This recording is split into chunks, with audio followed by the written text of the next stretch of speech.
All right, brother. Welcome back. Welcome for part two on the Anderson's Whiskey Bar podcast. Everybody, I just want to say thank you for tuning in. This is part two with Justin Weeks. And if you missed the first one, go to my YouTube at Anderson's Whiskey Bar podcast and like, subscribe, share it with your dog. I don't care who you share it with, but at least share it if you don't mind.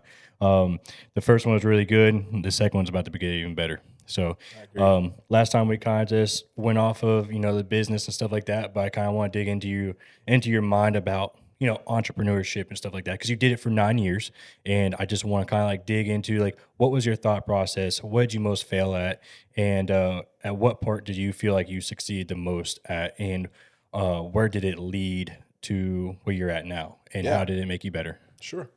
So when I was a state trooper, uh, I got approached by a guy that I served in Iraq with about a network marketing company. And I really wasn't even looking for anything. I mean, I loved my job. I was a SWAT operator at the time. I was doing narcotics interdiction for the state police. I taught all the defensive tactics. So I was having to travel to Baton Rouge all the time. The downfall of that was I was never home. So I never saw my children too often. And like we talked about last time, my son has autism. Yeah. So I was feeling like, I wasn't being a present father. I mean, I made okay money, but I saw an opportunity to make more, create some time freedom, which looked very attractive to me because, I knew some people that made a lot of money, but none of them had any time. And I knew people that had a lot of time, but none of them had any money. And Yeah. when I saw an opportunity to create some time freedom and some financial freedom, by leveraging my time, building a business that I could scale, you know, I I was attracted to it like a deer in headlights. I was like, man, you can really make that much money you doing this. And I got started, and along the way, it became less about making money and more about serving and influencing others to chase their dreams. Things started happening for me.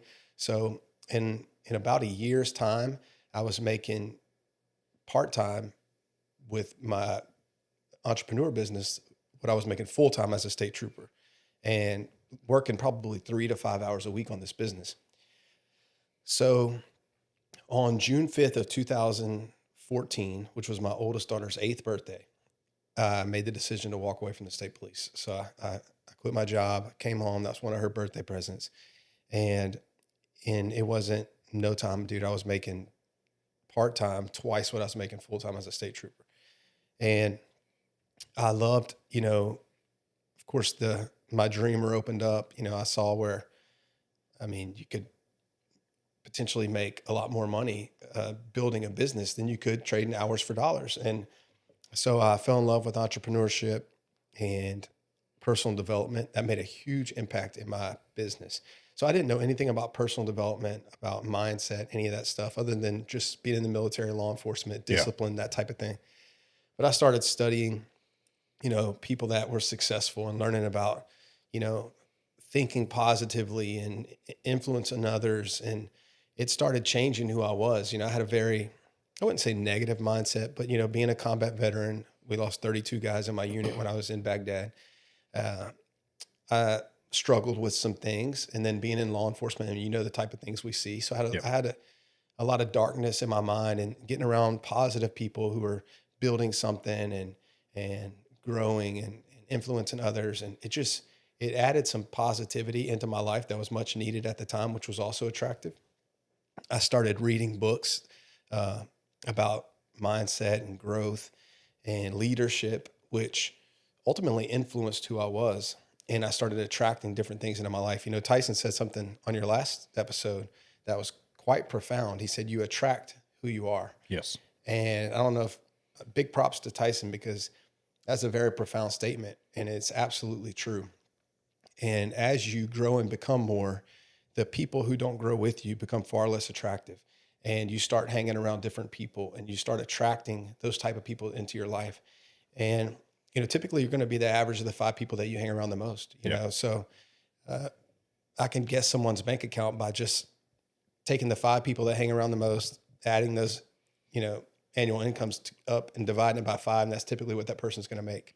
So I started trying to associate with people playing the game at a higher level than I was. And I grew by proximity, so just being around people that were doing things that I want to do, and influence is inevitable.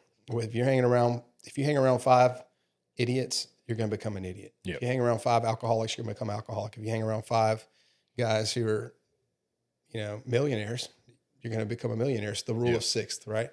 So I started surrounding myself with people who had good values, good leadership principles, and making a difference in other people's lives, but also economically living at a financial level that I wanted to live at.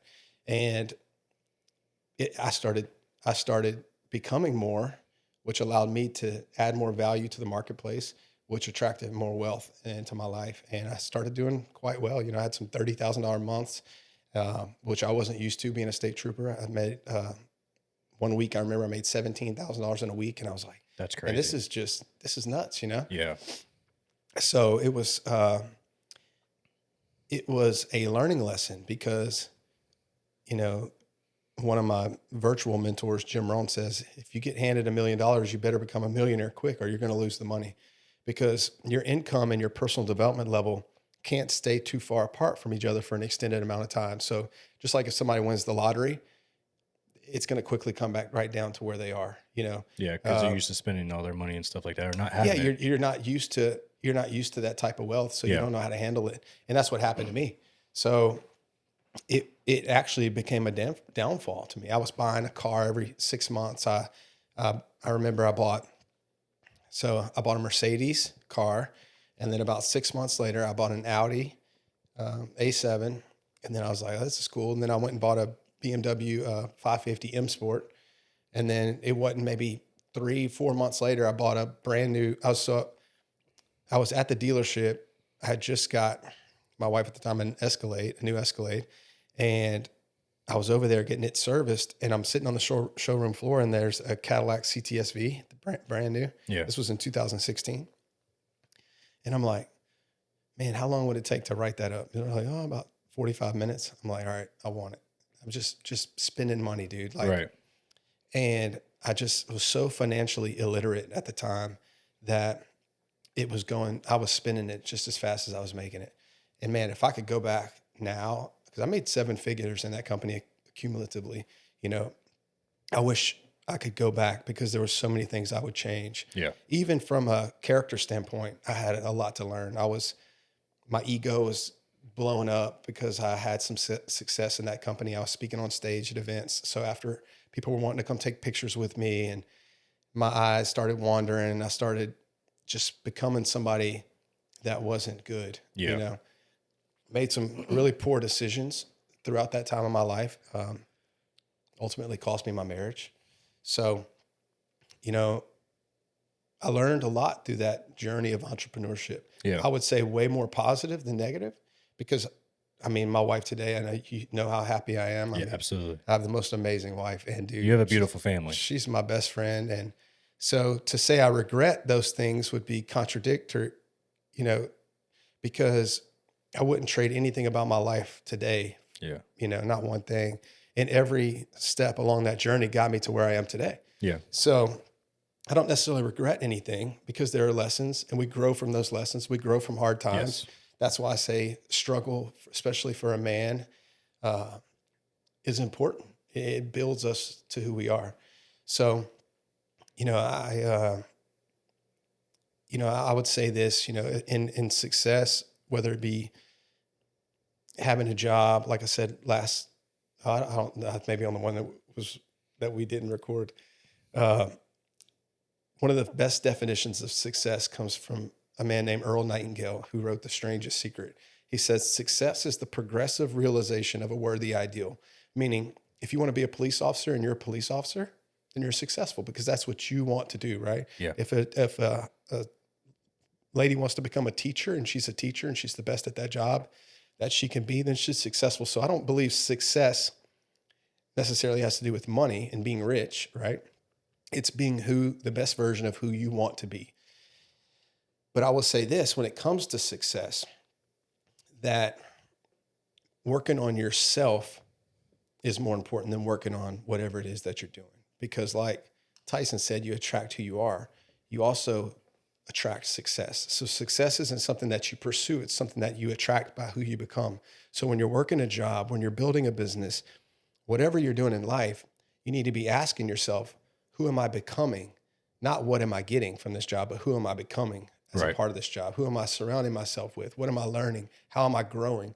Because ultimately, that's what's going to make the difference in your life. It's who you are, and how you perceive the world is basically your life. That's your perspective. Life isn't what it is; it's how you perceive it. It's the lens in which you see it through. That's your world. Like we spoke on the first part of this podcast about, mental health and things like that. And I shared my perspective, which obviously was a little different than yours. And that's the mental model I work around, because that's what serves me the best way to Right. get through those hard things. Now, I'll say I didn't mean to be harsh in the way I presented that to you, because someone who may be dealing with it differently, I do want to tell you that I'm proud of you for overcoming all that you have, and Thank you. that you're here, and doing the things that you're doing. Thank you. It's just, in order for me to work through the dark times that I've worked through. Yeah. That's just how the mental model I've built, Right. So, And we've all had different mindsets too. Like, no, not one person's alike. Like, right, we all have the different mindsets and stuff like that, right. and we handle things a little differently. Like, I now go to counseling and stuff because that's what helps me. It's Mhm. what I believe that's going to make me better and everything else. Um, I mean, you're mentally just capable of handling anything that comes at you, and I've noticed Mhm. that. Mhm. And you have that ability. However, I guess I'm just not that old. I'm not. And that could A- be it. and It could age be means wise. right. And you're absolutely right. I mean, 15 years ago, I may not have handled it the same way, and over time, and life is cause and effect. And I've learned very quickly, for every action, there's an equal or opposite reaction, Yes. right? So every word I speak without thinking before I say it is going to create a consequence or a reaction. And over time, there's what's called pattern recognition, right? When you do something and you see the result, that the effect of that cause, you learn, well, maybe I shouldn't do that next time. And over the Yeah. years, as those times add up, you say, all right, I'm going to think before I speak, or I'm going to become more professional in how I carry myself, Right. or I'm going to have control over my mind, because I know having that professional composure is going to yield the result that I'm looking for, as opposed to speaking without thinking, or being impulsive, making impulsive decisions, like I mentioned earlier in my life, and and and that does come with age, and it does come with time and learning from your mistakes. And I think that's important. People learn the hard way, and then they learn the harder way. Yep. That got, yeah. So I've learned many lessons the harder way, so, but growth is important, Yeah. and always learning, Yeah. And just to piggyback off what I said in the last podcast I did with Tyson is like, um, it doesn't matter how many times you fall. You can fall 7 times, but as long as you get up on the 8th time, you're good. Keep moving forward. Doesn't matter. Success comes in many different ways. But if you just let failure keep you down the entire time, you would never see the the end of the tunnel. You won't see the light. And That's how you grow, man. yeah, you just got to be able to take it head on and understand that you're going to fail. It's inevitable. Like, you're going to fail. Now, there's some people that just, immediately take off and they're successful right off the bat. But then there are also the same people that lose their business or lose what they have because they don't know how to handle it. They've Right. never been through the loss. They've never been through the failure and stuff to learn what it takes to, sit down and understand a business plan, or to sit down and understand that, okay, finances are about to get really tough. I have to, head down, keep trucking. Doesn't matter what Right. happens. I'm going to fail. By the end of this, I'm going to succeed. And, there's a lot of people that they need to have that mindset, because we all fail. It doesn't matter what we do in life. We're going to fail. Right. It's a necessary part of growth. Absolutely. Growth comes from resistance, just like in a gym, right? When you Yep. work out to muscle failure, that's going to Yes. be growth. That's where the growth comes from. Um, and a lot of people may look like an overnight success, but you may see the glory, but you don't know the story. They may have Yep. been working in the dark behind the scenes and failed many, many, many times, right? Michael Jordan got cut from his high school basketball team. Yeah. So, I mean, there's a lot of people that have built things over time, and publicly you may not see what they went through to get to where they are, but failure is a part of the process. It's a necessary part of the process. So learning is learning's everything, and we should never stop learning. We should never stop growing. You're either growing or dying, Yeah. and dying's not good, right? Nope. So I heard a quote one time. It said, the only difference between the master and the student is that the master has mastered the art of always being a student. So if you're always learning, if you're always finding a new milestone to reach, if you're always setting goals and wanting to become stronger each and every day, whether that's stronger physically, spiritually, emotionally, intellectually, you can grow each day. But if you're not growing, you're falling backwards. Yeah. So it's making that intentional decision in your life to have that discipline to grow, and sometimes we can get complacent, we can be lazy, procrastinate, or whatever it is, and we choose to sit back and coast. But if you do that, there's people who aren't coasting, and life's very competitive, so it's all a big game. To me, it's a big game of life. And, just like in a video game, you have your character that you create, and you can develop attributes and design that character and grow. And that's how life is. We're just spirits inside of an avatar that we can design. You can get tattoos on your arms. You can go to the gym and make your character bigger and stronger. Right. People will sit in their mom's basement and play video games and do it, but they're afraid to go out and do it in real life. But we have that ability to grow and to strengthen our mind as well. Dealing with those things you mentioned, and how you say, well, I can deal with these things. That's because I've dealt with these things many, many times, and I am older, and I've experienced loss, and I've experienced a broken heart. I've experienced pain, and you grow from those experiences. But that's all life is. It's a series of experiences, and the intensity of those experiences makes life more great. You can live a long life safe in the corner, right? Or you can live maybe a shorter life full of intense experiences. And which would you prefer? Right. Right? Which would you prefer? Life is a series of opportunity mixed with difficulty. And the more we grow along that journey and throughout those series of incidents or experiences, that's how we become who we are. And a lot of those experiences are self-imposed, if that makes sense, or intentionally put in your path because of a goal that you may choose, or a life goal that you want to reach, that you have to push yourself and stretch yourself and get around people who are going to hold you accountable and cause you to grow and stretch and not let you be weak and fail and give up on yourself. They're going to be like, hey man, come on, keep up. And you hang around those type of people, like I said earlier, by proximity, you have no choice but to grow or fall behind. And that's why I try to surround myself with people like that, people that, I want to be around. For somebody who's watching this right now, or for the people that are watching, what would you say to the one that wants to create a business or start somewhere, but they're scared of failure? First of all, you can't be afraid to fail, because without risk, there's no reward, right? But find someone who's done that. Mentorship is a big deal. In life we have advisors and mentors, right? Yeah. And advisors can come in the form of a lot of people. Advisors can come in the form of a best friend, a teacher, a parent, a spouse, a coworker, a professor, a coach that you may look up to. And they're going to tell you why what you're doing will work or why it won't work. But if you're willing to accept that person's opinion about what it is you're doing, you better be willing to accept that person's lifestyle as well. So if they're not living the life you want to live, if they're not accomplishing the things that you want to accomplish, they can't be a mentor in your life. So you need to find a mentor who's accomplished the things that you want to accomplish and learn from them people. Read the same books they're reading. Ask for advice. People that are successful they're not haters. Hate only comes from below. It never comes from above. Yeah. I've never met a successful hater in my life. So if someone's successful and you're looking for that mentorship, they're going to help you. Now, a lot of these people are busy and they value their time at an extremely high level. So you have to earn that time, but it can be done.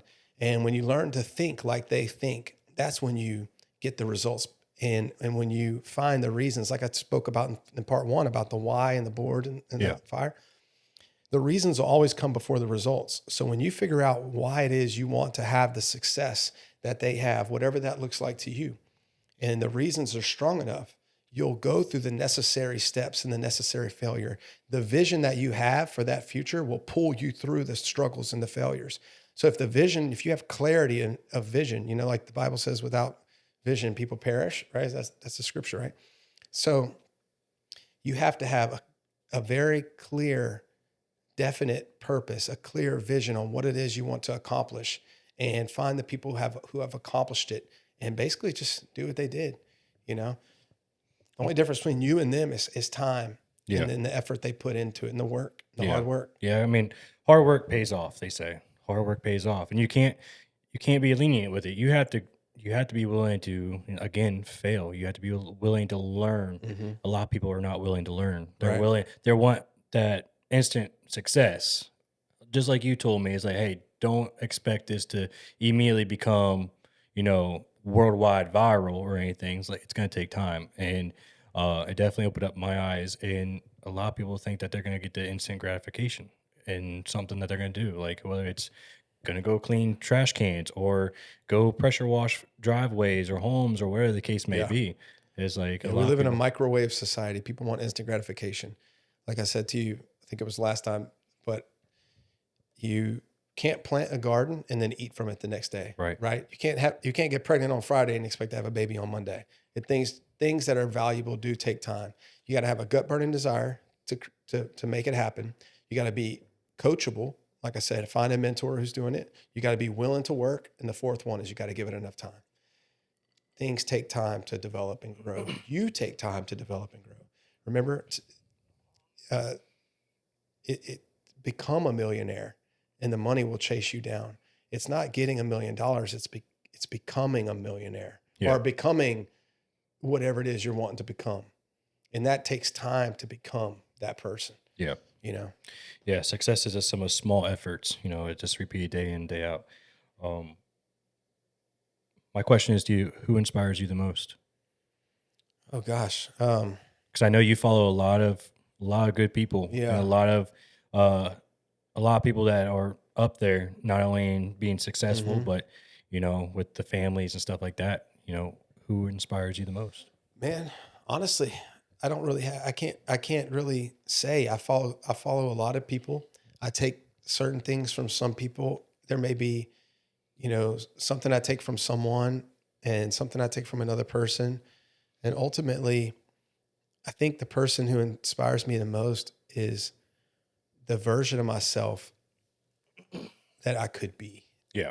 And every day I know, if I were to not take a break, if I were to train every day, if I were to meet the person I could be, that'd probably be the most disappointing moment in my life, because I know how many times I've been lazy. I know how many times I've procrastinated. I know how many times I've made poor decisions when I knew better and I knew the consequences would be negative. And those decisions, those small daily disciplines, like you just mentioned, compounded over a length of time, develop who you are ultimately. So the person that I'm inspired by the most would be the person that God intended for me to be, and the person who I'd be capable of becoming that I have not become. But when I do think about that, and I think that because we're all created differently and we all have different um,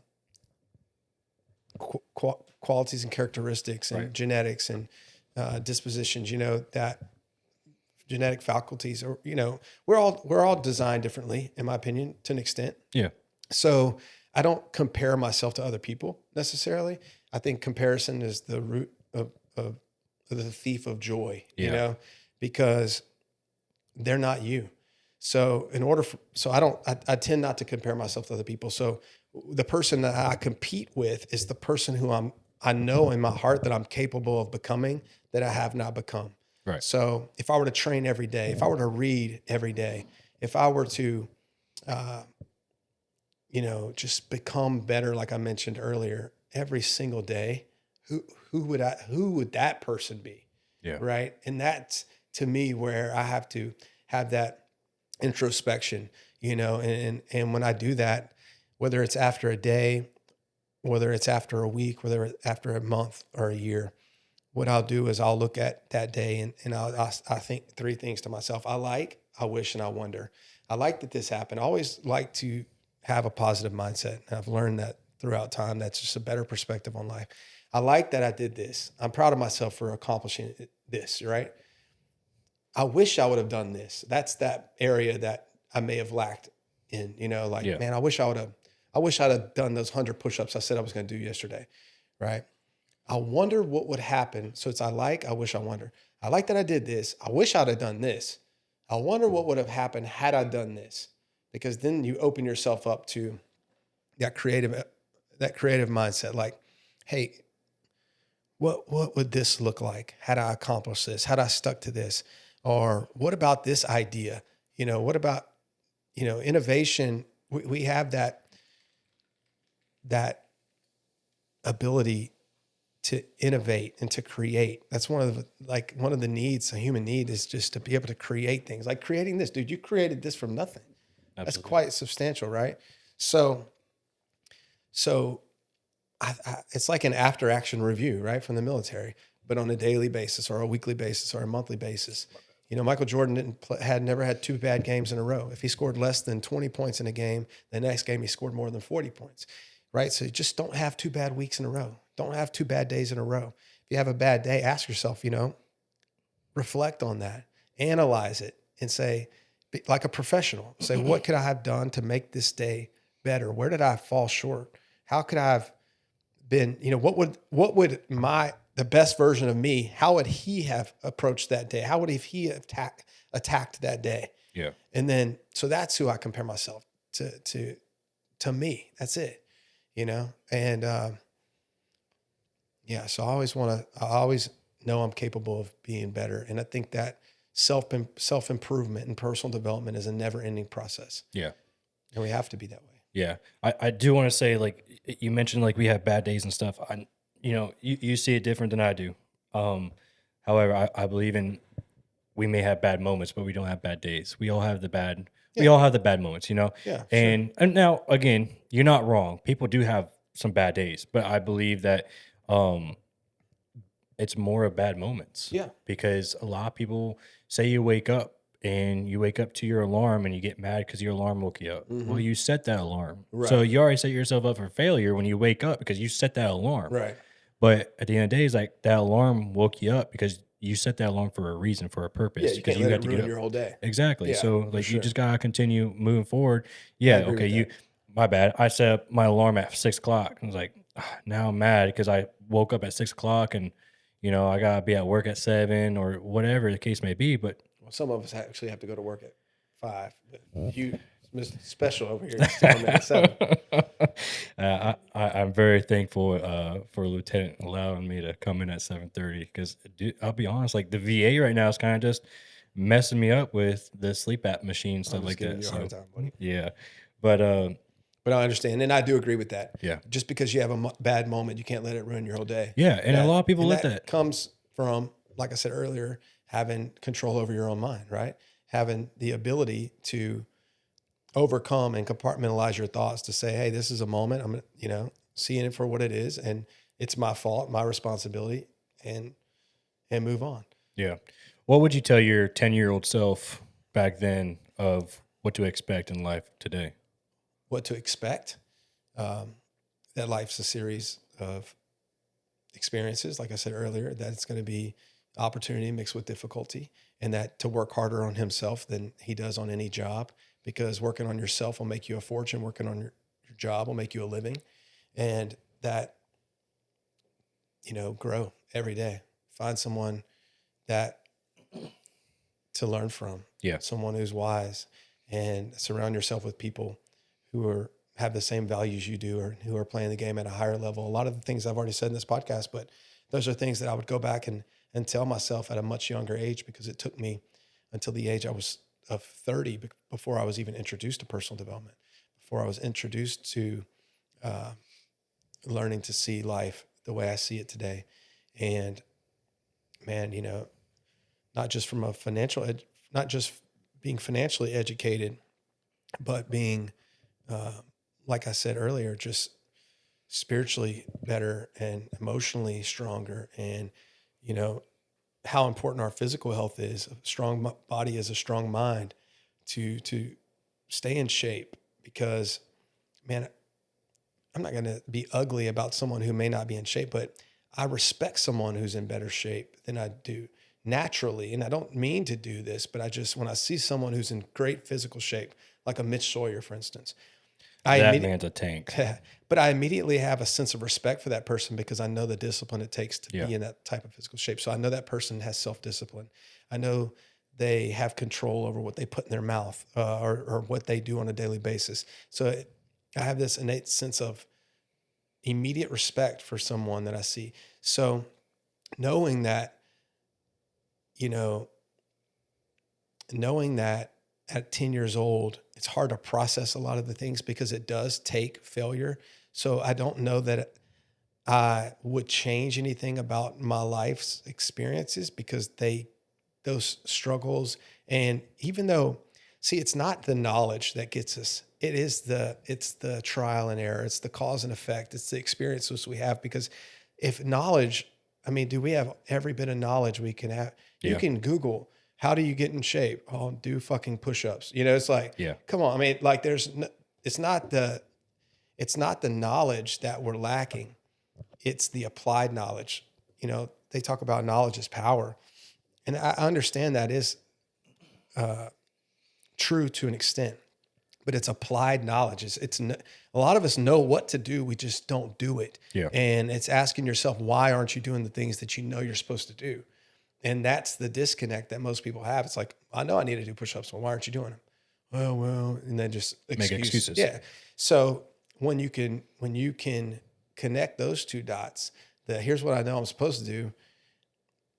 Here's it's like, why aren't you doing it? Yeah. And figuring that out, then ultimately you're going to do what you know you're supposed to do. And by doing that, you're going to get the results that you're looking for. So I think the reasons come, like I said, before the results. And once you find those reasons and write those reasons down and study those reasons, then you'll become who you're trying to become. Yeah. Do you think you're the person who you dreamed of becoming, or do you think you still have Not more work even to- close. Not even close. Now, am I capable of more financially at this point in my life than I'm choosing to? Let me say this right. So, I'm not pursuing the things that I necessarily could pursue at this point in my life by choice, due to Yeah. personal reasons in my life, where I'm at, Yep. my family dynamic at the time. But in years to come, once all my kids turn 18 years old, I'll just leave it at that, and they're adults, and then I may choose at that point in my life to pursue other financial goals. But right now, because of my obligations that I have Yes. currently, I need something that's steady, and I need something that see, the thing about entrepreneurship also, it's a roller coaster. You can have a really big month, and you can have a really big year, and then the next year it could drop. So that consistency at this time of my life is very important. And I love what I do. You know, I love law enforcement. Excuse me. I love, like I said, the purpose that it gives me. I love the thrill of the hunt. I mean, I'm absolutely obsessed with it. You know, I take pride in it, even though it may not pay you a $250,000 a year. Yeah. That, like I said earlier, that's not necessarily directly correlated to success. In my personal opinion, it's doing what you want to do and doing it the best that you can do it. And I thoroughly enjoy being a police officer. Yeah. And I like to say that we're just a whole bunch of adrenaline junkies chasing death, because you never know. And then, you could always change that saying. However, that's how I say it. It's like first of all, we're chasing after the people that have the guns. We're chasing after the people who Yeah. commit the shootings, the homicides. It doesn't matter what it is. is like you never know when somebody's going to turn on you. You do never know. And But that's what makes it exciting. I mean, we've been on countless calls to where like at first it's like it's all calm and stuff like that, and next thing you know, West Roosevelt. I mean, what was that, a couple of weeks ago? It was yeah, you and I standing right next to each other with the guns oh yeah, drawn and with that the guy guy, with the gun in his waistband. yep, I mean, yeah, that's about as real as it gets. yeah, and he kept on reaching for it too. Is like it's like at That was what, close. That was one of the closer times in my yeah, entire career that like he it was at that point. whenever I seen it in his waistband, I immediately drew and I just said, "Hey, man, show me your hands." And he goes to grab it. As soon as he goes grab, I said, "You grab that gun. I promise you, you will be 6 feet under by the end of within the Yeah. next 30 seconds." But like you said, I mean, that's what's attractive to the job. And I'm attracted to things that are difficult. Yeah. I've always been that way. Even when I saw the business that I saw initially, I knew it wasn't going to be easy. And I don't think I would have been attracted to it had it been easy. Law enforcement, a lot of people ask, tell me, and I'm sure tell you a lot of times, like, oh, I mean, how you do that job? Like, Yep. I could never do that. But the like you said, the exciting moments, the fact that you go to work, you don't know what you're going to see, those things attract me to it. So, but I also do believe there's so much, it's a huge spectrum of growth in law enforcement. There's lots of different divisions, there's specialized divisions, there's investigations, there's leadership positions. And as you grow and develop and become a professional, it gives you the ability to perform well and have the ability to expand, Yeah. and it's such a rewarding and fulfilling job if done correctly. And you can really make a positive impact, and not only in your community, but in people's lives. Yeah. I mean, you pulling that lady out of her burning car. I mean, she may not have realized it at the time that you saved her life, but I mean, how it felt when you drove home that night, and this lady, she may get her life together and, realize one day and have the opportunity to thank you, Yeah. or a family member of hers may thank you. And it's like, you're doing that, like, main character shit, like Yeah. shit stuff you see on movies, and we get to do that and get paid to do it. I mean, I caught a piece of hot brass in my eye day before yesterday, or was it maybe yesterday on the range, and we're just out there getting to shoot guns and get paid for it. Yeah. It's really cool, but it's perspective. There's people that show up at that job and they're like, fuck this place, man, I don't want to be here. Go do something else, man. I mean, you're getting paid. Why not be proficient at what you do? Because you never know. Like we just stated a few seconds ago, you don't know when that call is going to come to where you need the training and the ability to be under pressure. And they say that diamonds are created under pressure. Mm-hmm. It's like you gotta be able to put yourself underneath that pressure and create yourself as a diamond and be able to come out shining. Because if you don't put that effort, or you don't put um the strategy and stuff like that into your job to be proficient, Yeah, then training is important. I don't. To be honest with you, if you can't do that, I don't want you beside me. Right. Because there's a total of 5 guys I know right now in this PD that, or on my shift, that I would want beside me in any situation. Right. That I trust, that I know that they got my back and I got theirs. Right. And we all have to understand that I'm gonna make sure you go home. Mm-hmm. I'm gonna make sure you go home to your family. It doesn't matter. It might be selfish or whatnot, but at the end of the day, I'm gonna make sure you go home to your family, because that's what matters to me. Now, I love my kids and everything else, but I put myself in this position to know that I love what I do.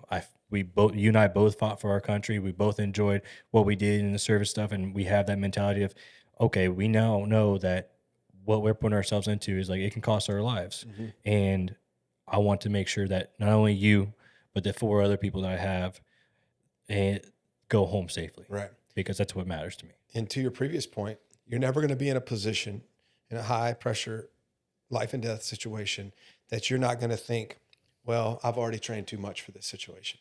Never. You're always going to wish you had prepared more. You're always going to, and that's why it's important not to get complacent when you're training. You have to become hard to kill. You have to be faster than they are. You have to be able to, run faster than they can, be stronger, know how to fight better than they can, better shoot, to have better tactics when you're shooting than they do. Whether it's in military combat, law enforcement, when you're training, when you're on the range, when you're on the mat training, grappling and or boxing or anything, that's the things that I think about. Like, is my opponent somewhere? Is this person out there more capable than I am, or am I more capable than they are? When the time comes and we meet in that back alley, who's better prepared for Yeah. that moment? And some people don't see it that way. They're like, oh man, I got to go do this again. Oh, I got to go shoot, or I got to go train. And there's moments there may be something I'd rather be doing, Yeah. but in the bigger picture, the perspective I have is this is a necessary thing to do because I Yeah. want to be better prepared than the person I'm ultimately going to have to face one day. Yeah. So, Yeah. I will say, just like kind of pig off of it, it's like, I'm gonna be honest, I'm sick and tired of fat, lazy cops mhm, because they go on scene, they do a half assed job, and if shit gets real, shit hits the fan, needless to mhm, say, how are they going to react under pressure? Because I know how I'm going to react under mhm, pressure. It's like, I put this badge on, I put a gun on my hip for a reason. So I know at one point, there may be a bullet with my name on it. Okay, I understand that. I know the risk I'm taking. mhm. But what about these other guys I got beside me? I'm so sick of the fat, lazy cops. And the thing is too, is like, if you kind of like to go off topic, but if you look at what, the what Trump is doing with the military and stuff like that, Mhm. you know, they're changing the standards again. They're raising that bar again. And Right. to be honest with you, I feel like we need to do the same. I understand that the numbers at the PD and stuff is it's low and here and there in different areas, but it's like, at what point are you counting for numbers over lives? Right. Because at the end of the day, it's like, if I go on call and next thing you know I'm getting shot at, I need to be able to trust that person who's going to be fit, who's going to be mentally able to Mhm, pull that trigger when the calling comes. Like, because say I get shot, who's going to drag me out of hellfire? mhm. Because I know big boy who weighs 260 pounds, it doesn't work out, but fucking sits there and eats Nutty Buddies all damn day in his truck watching YouTube. Like, is he going to come grab me? No. Mhm. It's going to be the people who train hard, who learn from experiences, who understand that life under pressure is going to come, and you got to be able to accept it and be able to answer it when the calling comes.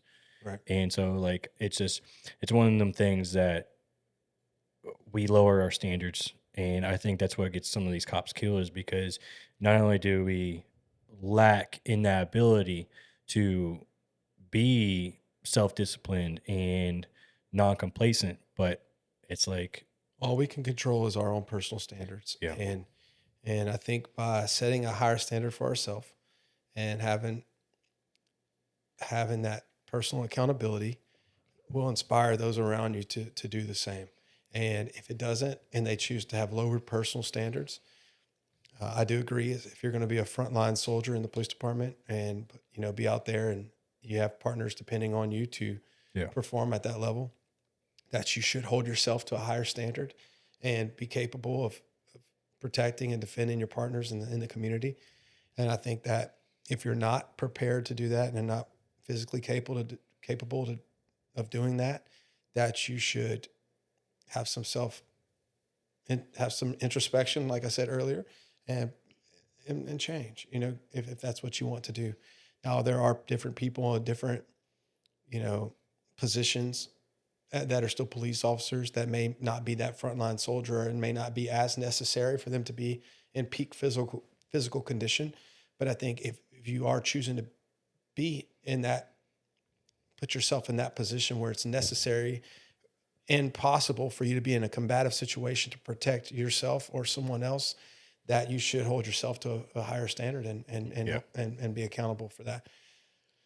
But I do know that I can't do anything for anyone else. I can only control my own personal life, yep, and I believe that holding myself to that standard and doing the best I can do, that hopefully will inspire those around me to raise their standards. yeah, And because I'll tell you, I've been around people that are all stronger than me and bigger than me and better fighters than I am, and it's like it makes you feel a little, self conscious a little bit. yeah, You're like, hey man, these guys are all like in shape and can fight, and it's like, and I do. I've been training. I've been fighting my whole life. But it's when you are in a gym and you're training with professional mixed martial artists, and you're around these guys that are just killers. Yeah. You're like, dang, I should have been in here more. I should have been training more. And so I know what that feels like. But ultimately, it's up to us to hold ourselves accountable and to keep our standards high and to not get complacent, to not fall short of that if we're going to choose to put ourselves in that type of position. Because ultimately, it's going to be on us when it happens and we're not there, and we're the ones that are going to have to live with that if we're ever put in that position. And that we know, had I trained harder, had I been more capable, had I been in better shape, I could have saved my partner's life, or I could have caught up with that suspect that took that officer's weapon from him and shot him with it, because I was out of breath and I couldn't keep up in the foot pursuit. And then they got in a fight and I couldn't get there in time. And then they ended up losing that fight. And now I'd have to go home and go to sleep knowing that, hey man, had I just trained a little harder, that person would still be alive. Yeah. So, I don't wish that scenario on anyone. I just hope that doesn't happen, because, I think we're all capable of more. And I think we're all have the ability to hold ourselves to a higher standard. And that's kind of goes back to what I was saying, man. It's important that we're always growing. You're either growing or dying. You're either ripening or rotting. And every day is a step in either direction, forwards or backwards. Yeah. What would you, the question is, what is your plan for the future at the PD? Let's do a 2 year. I plan on, no, I mean, dude, so I love the thrill of the hunt, right? So if I could do anything, I would either want to be in fugitive recovery. I have the patience for surveillance. I love that thrill of the hunt. So I used to be an avid hunter, duck hunter, not as much. I've deer hunted in life, but my family's, they're all hunters, right? Yeah. And so when I went to Iraq and came back from Baghdad, I just never had I was just not mad at the animals as much anymore. I like to hunt people. Like, I know that probably sounds horrible, but when you're trained to kill somebody that's trying to kill you, it's just a different level of intrinsic motivation. So police work gives me that thrill. It's like, I know there's bad guys out there. I know there's people out there, the scum of the earth, evil. There's evil lurking in the darkness. And like I said before, I think that there's a war of good and evil. And it's just the polarity of life, where they can't have light without dark. That's just equal and opposite forces, right? So I know there's evil out there and I know there's good out there. And I believe that we're in a position that's almost like warriors for the fight against good and evil. And we're on the good side. So I see it that way. And so when I'm out and I'm patrolling, that's why I'm always out there making stops and stuff. I'm like, I want to weed it out. I want to find that evil. I want to be the one to take that and off the street and put it into the cage. And I love the thrill of the hunt. That's why I like chasing dope. And because where there's dope, there's guns. Where there's guns, there's violence. So violence is the baseline of all reality. I'm just going to tell you that. Everything comes down to violence. If you don't, dude, if you just speeding and an officer stops you, you don't pay your ticket and you go to court, they put a bench warrant out and you refuse to go to jail, ultimately there's going to be violence involved. If you don't go to jail and if you're resisting arrest, they're trying to arrest you and you don't want to, it becomes violent. Yep. Ultimately, violence is the common denominator in life.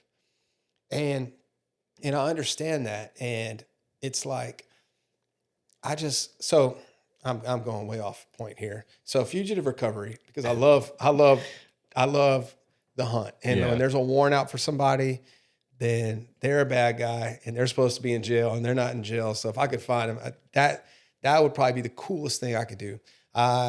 So we have narcotics combined anti-drug task force. That's also very attractive to me because, like I said, where there's drugs, there's guns and violence, and a lot of gang violence you see is over narcotics distribution and that type of thing. So those two things are very attractive to me. So another thing that's attractive to me that I've never really talked about is child predators. So those type of things, to me, that's like the most heinous form of evil that's out there. Someone that would abuse a child or hurt a child, whether that be, whatever type of abuse that may be. Yeah. So, I'm interested in that. Now I know that comes with darkness that very few people are prepared to handle, especially when you have to view evidence and things of that nature. You got to really be able to compartmentalize your thoughts to handle that type of thing. But I want to get the worst of the worst off the street. Yeah. And I want to play a role in that. That's the most rewarding. That's what makes this job fulfilling to me. That's when I'm training a rookie right now. And that's why I'm telling him, man, it's like this job can be absolutely fun if you make it fun. Now, can this job be monotonous and, cumbersome? I don't know if that's the right word, but it's like this job is what you make of it. Right. And I love chasing bad guys, man. That's why I became a cop. Yeah. Watching cops on TV and seeing the vehicle pursuits and them chasing guys and jumping fences. And, I'm getting older. It's a young man's game, but I still feel like I can definitely do my part. You outwork a lot of the young guys. I'll say that. I mean, it's simply out of interest in the thrill of the hunt. Yeah. That's all it is. I just love it. I'm not a big ticket writer. I'll give a lot of verbal warnings. But it's just because I'm looking for the bad guys. I don't want to be sitting there writing a stop sign ticket when the bad guy be driving by me on the next street. Like I want to find them, Yeah. So that's my, I guess, outlook on it. But everybody's different, and different people are different. Like I said in the first part, different people are at different parts in their career, different times in their life, have different reasons why they do the job. And I don't judge. I don't judge anyone for that. I just do it the way I want to do it. And yeah, my next adventure is going to be trying out for SWAT. Very I cool. want to try out for SWAT. I was a SWAT operator at the state police. Yeah, I was gonna awesome. Like kind of like dig into your brain stuff. Mm-hmm. What was it like? I obviously we got a lot of guys on our shift that they're SWAT operators, but like now that I have you here, whatnot, I want to know like what. So it's faster. It's you're held to a higher standard physically, mentally. You got to be sharp because you're in more intense situations. You're called because you're the elite officer. That's why there is a tryout. That's why those officers are who they are. And we know the guys that are on the team and that they're capable. They're good cops. And when I was an operator, things were done a little different. So at the state police, we had the LAPD SWAT style. So our weapon was our shield. We would big stacks on front and back door, and we flow through to a room. It's pinch and move, and it's fluid movements. So we'd have a big stack. You have your last guy is the breach guy. He'll come up. So you have a red team and a blue team. They'll call which side to breach based off the floor plan and then the elements that we've observed on scene. That's similar to the military. Right. So very similar. This first guy's point, second guy's the flash guy. They'll breach the door, the flashbang goes off. That's your cue. It's movement, flow. You clear a whole house in 12 seconds, It's like if you turned a house on its side and poured water in the front door, how that water would flow through the house. That's how we'd flow through. So it was intense and it was incredible. And I loved it. And, it was an accomplishment that was important to me and it worked out. I miss it. I miss the camaraderie of the guys and being on a team, a specialized unit. And I plan to be in some form of a specialized unit, hopefully at this department. That's my goal. I'm in a unique financial position to where I'm not dependent on the job to even be here. I'm here because I want to be here. Yeah. I do have some other things going on. My wife makes 6 figures and then have my veteran disability. So, I'm here simply because I want to be here. Yeah. If any day I could just say, hey, it's been real, it's been fun, but I'm gonna go do something else. Yeah. But I don't see that any time in the near future. I do have goals. I have goals within the department, and I feel like I can be an asset to the LCPD. I could have went to the sheriff's office, and because of my my experience. I probably could have been promoted faster through, as opposed to civil service, but I'm loyal to LCPD. It's where I started. I could have gone back to the state police, but I wanted to keep my beard. I didn't want to go, go to the academy again. I spent almost 8 years at the state police, and it's a great department as well. But the culture at LCPD, the people who are there, the leadership, the opportunities, the to chase bad guys and to do the things that I want to do are present, are there, and that's where I choose to be. It's simply because I want to be there. Yeah. Well, brother, I do want you to know that I am proud of you.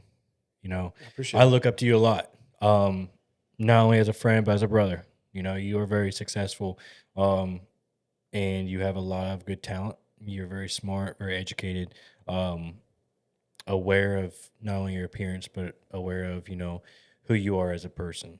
And it takes a lot of, experience or, a lot of failure and stuff to get to that point. And I just want you to Trust know, me, I've gone through with him. yeah, I just want you to know I'm proud of you, Hey dude. man, it means a lot. I I'm appreciate you. proud of man. you too, buddy.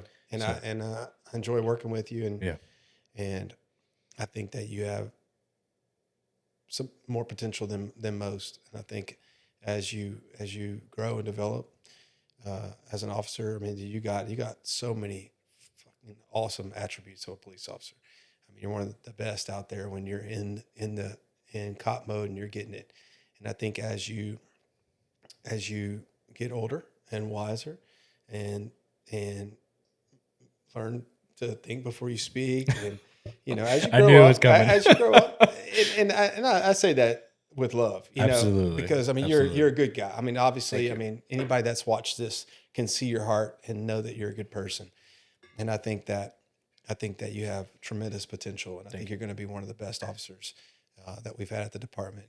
If you can continue to grow and mature personally, I think that you're going to be one of the best we've ever had. So Thank you, keep brother. doing what you're doing.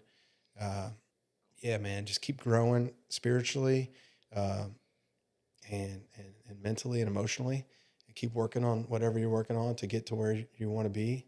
Set good goals, have a vision of what you want to accomplish, and I have no doubt you'll get there, brother. Thank you. I appreciate that, Man, brother. of course.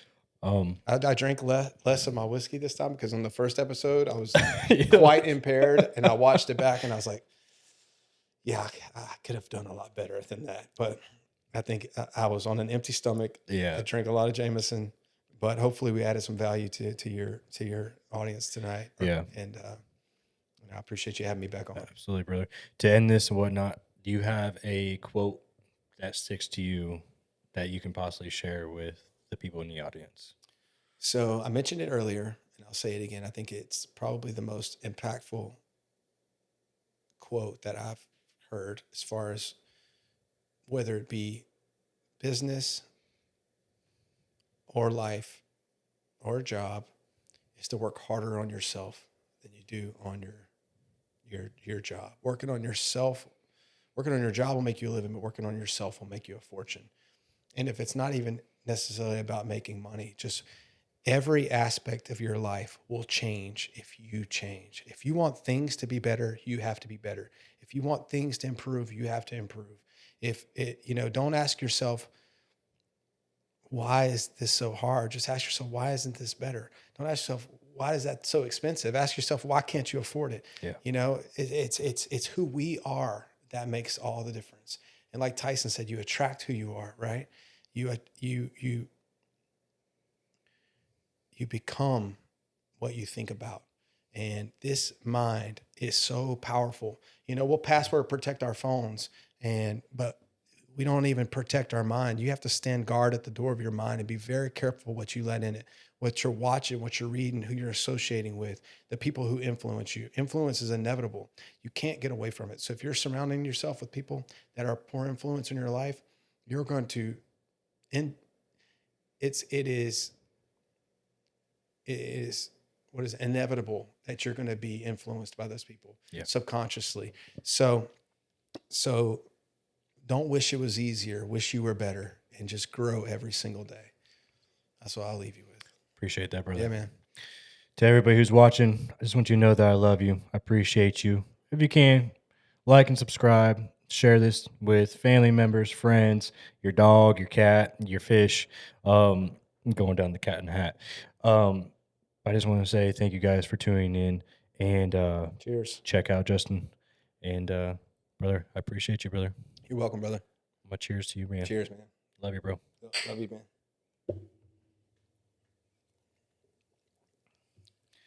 Y'all take care. Check me out on TikTok. Check me out on Instagram and Facebook, YouTube. Yeah, and Facebook at Anderson's Whiskey Bar Podcast. Until the next one. Peace. Later.